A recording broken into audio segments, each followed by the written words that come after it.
Sosiusaga Ramgoolam, modeste fils d'immigrants indiens appelé à libérer tout un peuple opprimé et à donner à son pays sa dignité et son indépendance.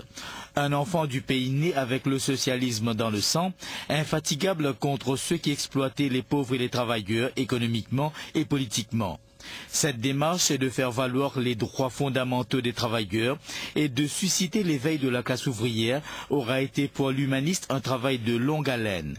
Dès le départ, après ses études au Collège Royal de Kirkpipe, puis au Royal College of Physicians à Londres, il s'était joint à la Fabian Society, outre ses rencontres avec des socialistes britanniques et des patriotes indiens, dont Gandhi, Nehru et Tagore.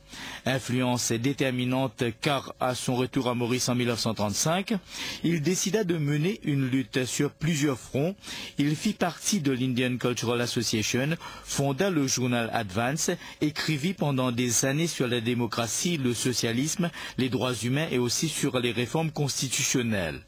Le Dr Ramgoolam fut nommé au Council of Government en 1940, lutta pour le suffrage universel, élu au Conseil législatif en 1948, liaison officer pour l'éducation en 1951. Il fut nommé leader du Parti travailliste en 1953, maire de Port-Louis en 1958, chef ministre en 61, élu en 1959 puis en 1963.